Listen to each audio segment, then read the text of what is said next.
ये है प्रश्न संख्या 11 और प्रश्न यहाँ पे ये करा है कि निम्नलिखित में से कौन से कारक भारत में ग्रामीण बस्तियों की प्रकृति यानी कि ग्रामीण बस्तियों की जो नेचर होती है उसको निर्धारित करने में महत्वपूर्ण भूमिका का निर्वहन करते हैं।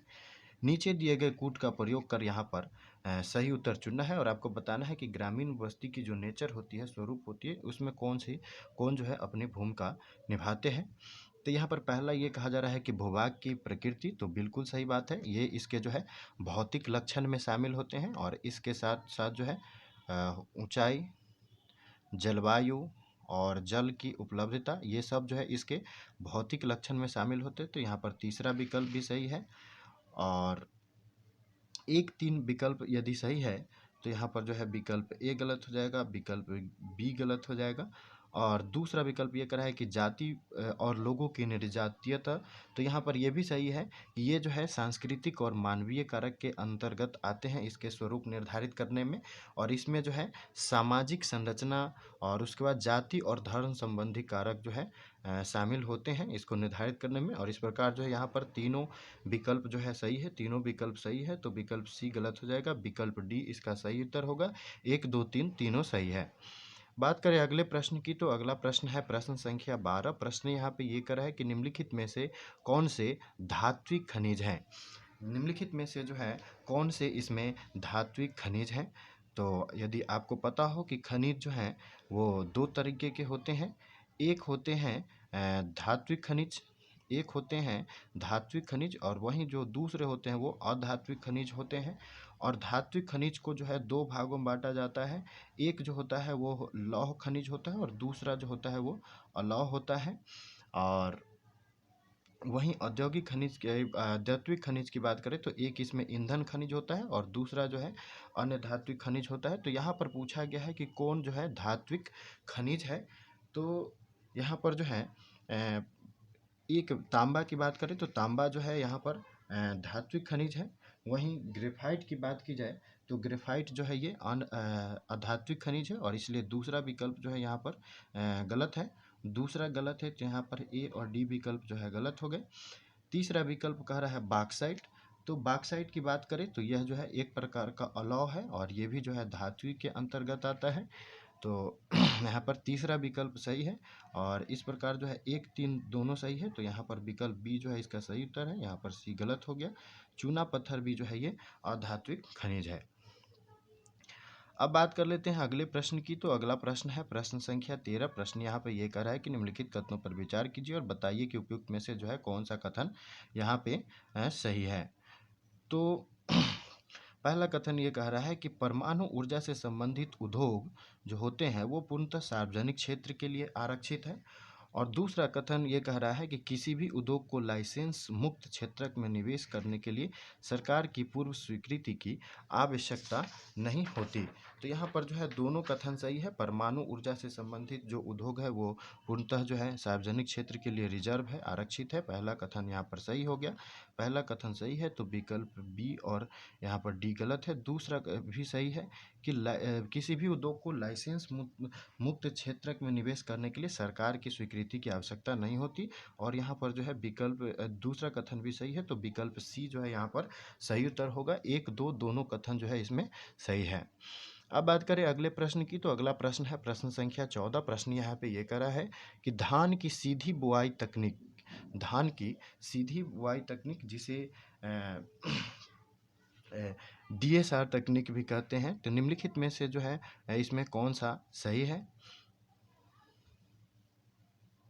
हो रही है। यानी कि पहला कथन ये करा है कि यह नर्सरी से अंकुरित पौध की रोपाई के बजाय खेत में प्रत्यक्ष यानी कि डायरेक्ट रूप से बीजे के बुआई के माध्यम से जो है धान की फसल उगाने की प्रक्रिया है। यहाँ पर पहला कथन सही है। इसे जो है पौधशाला में पहले नहीं उगाया जाता, सीधे जो है खेत में बीज उगा के जो है इसको उगाया जाता है और ये जो है DSR तकनीक के अंतर्गत आता है।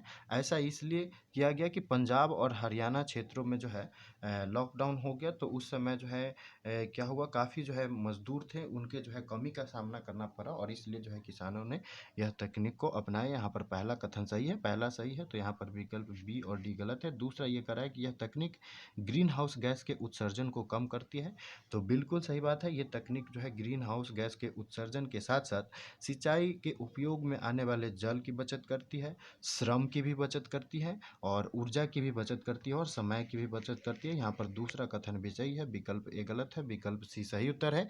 1, 2 यहाँ पर दोनों सही हो जाएगा। अब बात करें अगले प्रश्न की, तो अगला प्रश्न है प्रश्न संख्या 15। प्रश्न यहाँ पे ये करा है कि निम्नलिखित में से किसे अन्वेषण के लिए शेल गैस बेसिन के रूप में चिन्हित किया गया है। निम्नलिखित में से किसे अन्वेषण के लिए शेल गैस बेसिन के रूप में चिन्हित किया गया है। अन्वेषण के लिए यानी कि शेल गैस के बेसिन के रूप में चिन्हित किया गया, तो खंभात इसमें शामिल है। पहला यदि शामिल है तो विकल्प सी जो है यहाँ पर गलत हो जाएगा। वहीं दूसरे केजी बेसिन की बात करें, केजी बेसिन मतलब कि कृष्णा गोदावरी बेसिन की बात हो रही है, तो यहाँ पर केजी बेसिन भी शामिल है। दूसरा विकल्प यदि सही है तो यहाँ पर जो है विकल्प ए गलत हो जाएंगे। और तीसरा विकल्प ये कर रहा है कि असम अराकान बेसिन, तो असम अराकान बेसिन भी शामिल है, यहाँ पर तीसरा विकल्प भी सही है। और चौथा ये कर रहा है कि सिंधु नदी बेसिन, जो कि गलत है। सिंधु नदी बेसिन नहीं है, सिंधु और गंगा इस दोनों का जो जॉइंट बेसिन है वह इसमें शामिल है और चौथा जो है इसमें शामिल नहीं है, इसलिए विकल्प बी जो है इसका सही उत्तर होगा। 1, 2, 3 ये तीनों जो है अन्वेषण के लिए शेल गैस के बेसिन के रूप में चिन्हित किया गया है। अब बात कर लेते हैं अगले प्रश्न की, तो अगला प्रश्न है प्रश्न संख्या 16 और प्रश्न यहाँ पे ये कह रहा है कि हाल ही में सुर्खियों में रहा जियो फेसिंग संबंधित है। और पहला विकल्प ये कह रहा है कि मूल्यवान धातुओं की खदानों में निजी क्षेत्र के निष्कर्षण पर प्रतिबंध आरोपित करने से। दूसरा विकल्प ये कह रहा है कि नाभिकीय अपशिष्ट के निपटान के लिए भूमिगत सुविधाओं के घेराव से। तीसरा विकल्प ये कह रहा है कि अवस्थिति आधारित सेवा से जिसमें ऐप या सॉफ्टवेयर या पूर्व योजनाबद्ध कार्रवाई को आरंभ करने के लिए जीपीएस, आरएफआईडी, वाईफाई के सेलुलर डेटा का उपयोग करता है। तो यहाँ पर जियो फेसिंग जो है ये तीसरा विकल्प से जो है संबंध रखता है। घरों में जो है क्वारंटाइन करने के संगरोध के लिए जो है व्यक्तियों के विरुद्ध मैंने कई शिकायत जब दर्ज हुआ, तो इस नियम को पालन करने के लिए और बाहर घूम रहे लोगों पर जो है प्रतिबंध लगाने के लिए कर्नाटक सरकार ने जो है ये इस पर जो है विचार किया था। कर्नाटक सरकार ने जियो फेसिंग पे, और ये जो है इससे संबंधित है। ये जो है टोटल 300 के एरिया में यदि 300 मीटर तक के एरिया में यदि लगा हुआ है और उसमें जो है गतिविधि होती है, तो इसके जो प्रशासक है वो उनसे संबंधित गतिविधियों को, डेटा को जान सकते हैं और इस प्रकार जो है उस पर नज़र बना सकते हैं। यहाँ पर जो है विकल्प सी जो है यहाँ पर इसका सही उत्तर है। अगले प्रश्न की बात करें तो अगला प्रश्न है प्रश्न संख्या 17। प्रश्न यहाँ पे ये कह रहा है कि निम्नलिखित युग्म पर विचार कीजिए। यहाँ पर परमाणु संयंत्र दिया गया है और यहाँ पर राज्य दिया गया है। उपयुक्त में से जो है कौन सा यहाँ पर सही सुमेलित है, ये जो है आपको बताना है। तो तारापुर की बात करें तो तारापुर जो है महाराष्ट्र में है, यहाँ पर ये जो है पहला सही सुमेलित है। वहीं बात करें रावत भट्टा की, तो रावत भट्टा जो है राजस्थान में है, ये भी बात सही है। जबकि कल्पक्कम की बात करें तो ये तो तमिलनाडु में है, तो यहाँ पर तीसरा जो है गलत हो गया। और चूँकि कैगा जो है कर्नाटक में है, इसलिए चौथा भी गलत हो गया। तो 1, 2 जो है इसमें सही उत्तर है, यानी विकल्प सी जो है यहाँ पर सही उत्तर होगा। 1 और 2 जो है यहाँ पर सही है। अब बात करते हैं अगले प्रश्न की, तो अगला प्रश्न है प्रश्न संख्या 18। प्रश्न यहाँ पर यह कह रहा है कि निम्नलिखित पर विचार कीजिए और उपयुक्त परिच्छेद में, ऊपर परिच्छेद जो दिया गया इसमें जनसांख्यिकीय संक्रमण सिद्धांत के निम्नलिखित में से किस चरण का वर्णन किया जा रहा है, ये जो है आपको बताना है। तो कहा जा रहा है कि जनसांख्यिकीय संक्रमण सिद्धांत की इस अवस्था की विशेषता, इसमें जन्म दर होती है, यानी कि बर्थ रेट जो होती है वो उच्च होती है। लेकिन ह्रासमान मृत्यु दर होती है, यानी कि डेथ रेट जो होती है वो माने घटती है, माइनस में होती है, और जिसके कारण जो है जनसंख्या में प्राकृतिक वृद्धि होती है। वर्तमान में केन्या और श्रीलंका जैसे देश इसी चरण में है। तो ये जो है जनसांख्यिकीय संक्रमण का कौन सा जो है इसमें ये चरण है, तो यही जो है इस क्वेश्चन में आपको बताना है। और ये जो है जनसांख्यिकीय संक्रमण का जो है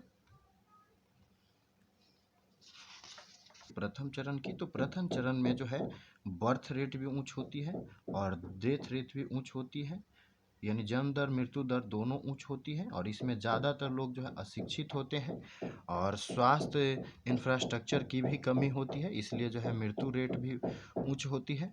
तो यहाँ पर जो है पहला विकल्प गलत है। दूसरा ये करा है द्वितीय चरण, तो द्वितीय चरण में जो है उपयुक्त परिच्छेद शामिल है। इसमें जो है बर्थ रेट जो है ऊंच होता है, जबकि डेथ रेट जो है कम हो जाता है, क्योंकि कुछ जो है फैसिलिटी प्रोवाइड करा जाती है, स्वास्थ्य सुविधाओं का विकास किया जाता है और इन सब में सुधार से जो है मृत्यु दर में गिरावट होती है। तो यहाँ पर इससे जो है प्राकृतिक वृद्धि बढ़ती है और ये जो है द्वितीय अवस्था की विशेषता है। और वर्तमान में केन्या और श्रीलंका जो देश है वो जो है इसी अवस्था में है। तो इस प्रकार जो है इस प्रश्न का सही उत्तर बी है। अब बात कर ले अगले प्रश्न की, तो अगला प्रश्न है प्रश्न संख्या 19। प्रश्न यहाँ पे ये करा है कि निम्नलिखित युग्म पर विचार कीजिए। यहाँ पर बस्ती दिया गया है और यहाँ पर क्षेत्र दिया गया है, और उपयुक्त युग्म में से यानी कि जोड़ा में से कौन सा जो है यहाँ पर सही सुमेलित है, यही बात जो है आपको बतानी है। तो पहला ये कह रहा है कि परिक्षिप्त, जो कि हिमाचल प्रदेश से संबंध रखती है। तो परिक्षिप्त का मतलब होता है एकाकी बस्ती, यानी एक एक करके। तो ये जो है सुदूर वनों में एकाकी झोपड़ियों या कुछ झोपड़ियों की पल्ला और छोटी पहाड़ियों की ढालों पर जो है ये चारागाहों के रूप में दिखाई देती है, और हिमाचल प्रदेश जो है इससे सम्मिलित है। इस प्रकार जो है पहला विकल्प जो है यहाँ पर सही है, विकल्प बी जो गलत हो जाएगा, डी यहाँ पर गलत हो जाएगा। दूसरा ये कह रहा है कि गुच्छित, यानी कि ये बुंदेलखंड वाले क्षेत्रों में। तो गुच्छित ग्रामीण वस्तु की बात करें तो ये जो है संहत, यानी कि एक साथ सटा सटा हुआ ग्रामीण जो है ये संकुलित संरचना है। और इस प्रकार के गांव जो है सामान्य निवास क्षेत्र सुस्पष्ट और आसपास के खेतों, खलिहान और चारागाहों से जो है पृथक रहता है। और इस प्रकार के जो क्षेत्र हैं वो बुंदेलखंड क्षेत्र में और नागालैंड में। तो इसे आप ध्यान रख सकते हैं, और ये जो है बुंदेलखंड से संबंधित है। तो यहाँ पर दूसरा भी सही है, तो यहाँ पर विकल्प ए गलत हो जाएगा, विकल्प सी जो है यहाँ पर सही उत्तर है। और पल्ली किरीट की बात करें तो ये गंगा के निचले मैदान में इस तरह के लोग रहते हैं। यहाँ पर तीनों कथन जो है यहाँ पर सही है, विकल्प सी जो है यहाँ पर इसका सही उत्तर होगा। अब बात करें अगले प्रश्न की, तो अगला प्रश्न है प्रश्न संख्या 20। प्रश्न यहाँ पर यह कर रहा है कि वर्ल्ड हेल्थ असेंबली के संदर्भ में निम्नलिखित कथनों पर विचार कीजिए और बताना है कि उपयुक्त में से जो है कौन सा सही है। तो पहला कथन यहाँ पे ये कह रहा है कि इसमें WHO के सभी सदस्य देशों के प्रतिनिधिमंडल भाग लेते हैं। तो यहाँ पर पहला जो है कथन है, यहाँ पर पहला कथन सही है, पहला कथन सही है। तो विकल्प डी, विकल्प सी यहाँ पर गलत हो जाएंगे। और दूसरा कथन ये कर रहा है कि इसे वार्षिक रूप से जिनेवा में आयोजित किया जाता है। तो यहाँ पर दूसरा कथन भी सही है कि प्रतिवर्ष जो है इसको जिनेवा, जो कि स्विट्जरलैंड में है, ये स्विट्जरलैंड में जिनेवा है, वहीं पर जो है आयोजित किया जाता है। और हाल ही में जो है इसका 73वां जो है ये असेंबली अपनाया गया है, तो प्रस्तुत किया गया है, ये भी आप ध्यान रख सकते हैं। तीसरा ये कह रहा है कि यह WHO की नीतियों और निर्णयों का कार्यान्वयन करता है। तो यहाँ पर जो है तीसरा कथन जो है गलत है। यहाँ पर 1, 2 और ही जो है सही है, तीसरा कथन जो है गलत है।